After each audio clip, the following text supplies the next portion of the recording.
All right, Rob, let's get into some college football. And, of course, this was a huge weekend. They determined the 4 teams that will play in the college football playoff. They went by record, right? Just whoever was undefeated or who had the best record. Wait a minute. No. That's not how you do it? That's not how they did it, that's for sure. Florida State, which won the ACC with an undefeated record, Rob, 13-0, and they beat Louisville 16-6. I say Louisville. I don't know. What's right? Louisville? What's right, Rob? Louisville. Yep. I always grew up saying Louisville. Yeah, and that's that. People down there, Louisville. I'm from Louisville. I think Louisville sounds better. You think so? But anyway, Florida State 13-0 beat Louisville in there, which Louisville is ranked 15th now in the finals. So it was they played a good team, but they did not make it to the playoff. And of course, everybody knows that Alabama, which edged previous number one Georgia, 27-24. Georgia falls from number 1 to number 6. So the top 4, Rob, Alabama at 12-1.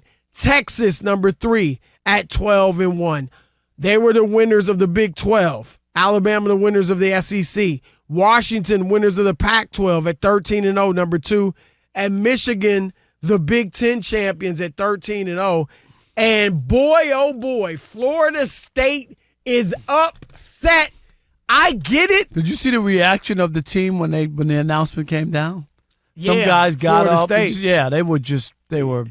I get it. Look, and that is the unfortunate excuse me. The unfortunate part, Rob, because these guys work their tails off, man. And they would love to win a national championship or even have a chance to by playing in the playoff. And so it is unfortunate that, they did everything they could. I mean, you could say they could have beaten teams worse, right? But they essentially did everything they could, won every game they could, 13-0, and won a Power 5 conference and still did not get in. So I feel for them. But I think the committee got it right, Rob. The goal is to get the 4 best teams in the country. And I just feel like Florida State, without their Heisman Trophy candidate quarterback, Jordan Travis, who got injured and is out for the season, without him, Rob, I don't think they're as good. I don't think with him they're as good as Alabama. But they definitely aren't as good as Alabama without him. And I actually think, Rob, Georgia, which is the 2-time defending champion, came within 3 points or 4, I guess, to win, of being undefeated. I think they have a better argument than Florida State. Yeah, but what? I mean, I get it that Florida State doesn't have its quarterback, but are you penalizing the rest of the players who still were able to go undefeated, win their conference, Chris, and say that they're not good because the quarterback's not playing? Yeah, unfortunately, they're not good enough. But that's not fair. But how were they able to win and be undefeated? Well, I mean, he only missed a few games. Well, but I'm still saying, but they continued. It wasn't like they fell off. They weren't impressive against Louisville. But did they fall off? Did they lose 3 in a row? And then maybe there's no argument. No, they didn't go on the losing streak. Right. And I brought up the. So I know you don't think they like should have been in? I don't know how. If you're, I get it. How I mean, you got to make a decision. But I get it how they do operate. I we get talk why about they're upset. Yeah. I get that. But I understand how college football works and what they do. Like, this is not new for college football. Teams have been slighted forever. Right. And what about Michigan's reaction to playing Alabama? Because they know now, Is that them conceding that it's going to be a tougher game? You know what I don't think mean? they're conceding that they're going to lose, of course, but they know they have a tougher game. And last year, of course, remember, they wet the bed against TCU. Right. Oh, God. And that's part of this process, I think, is people feeling like TCU didn't deserve to be in it last year. But they and got of course, there. They got to the championship and got demolished. Right, but people were like, we don't want to see that again. But I know you're going to say every year somebody gets demolished, which is true. And that's even the big boys, Chris, like right. the teams exactly that they picked. We've seen like Michigan get squashed. Yep. We've seen what was it when Michigan State was in it? Didn't they get demolished? They were in it a couple years ago. Bigger programs, right? Absolutely, and they've been destroyed. But this is why I am so excited about the playoff expanding to 12 teams next year, Rob, because it wouldn't have been an issue now. And this also, Rob, because even when they expand to 12, you're going to have a team or two that's saying we should have been in the top 12, blah, blah, blah. And that's fair. But 12, we are as close as we've ever been in Division I football to a real championship. Remember, Rob, you and I, when we grew up, it was mythical.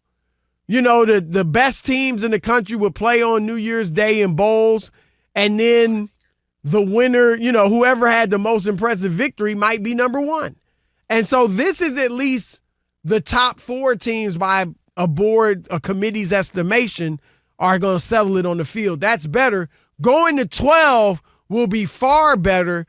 And Rob, you know I've thrown this out, not even as an opinion that this is what should happen, but kind of as thinking out loud that this is where we're headed, is that we're headed to a 2-conference system with maybe 3 I don't want college divisions. football to be like the NFL. I actually think that's the best way to solve. If you're looking for the best team, the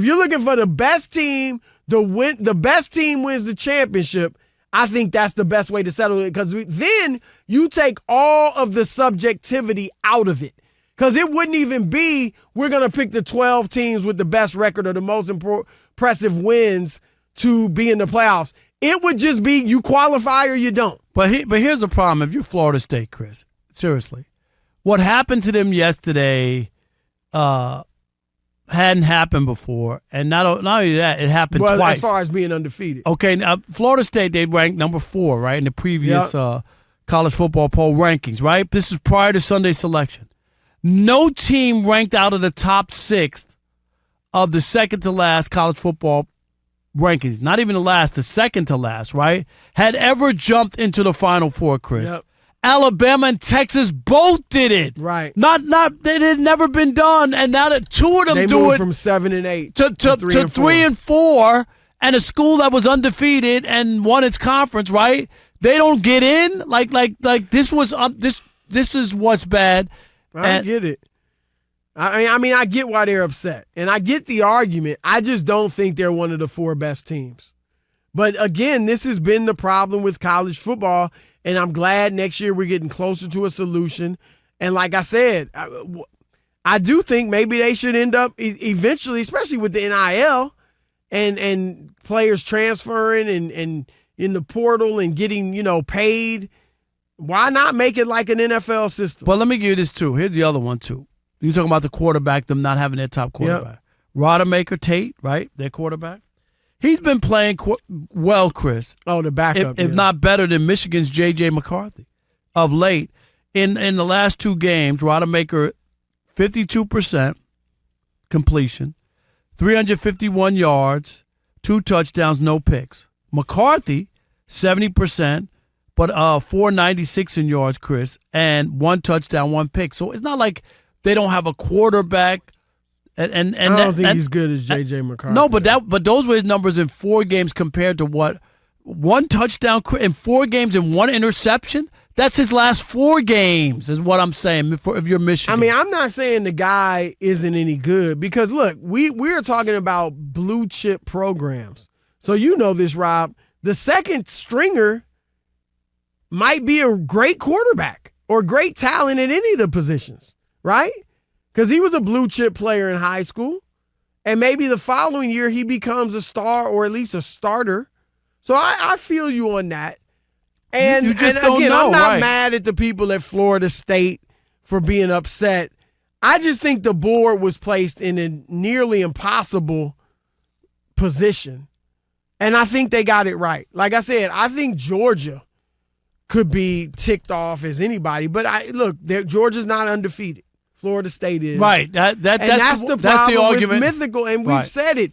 Every other level of college football, they can have a playoff. Why in the world can't Division I? But then again, I'm going to say this, and I'm going to hold to it, that you could put 12 teams in, and I'm not convinced that all 12 are really worthy for a playoff.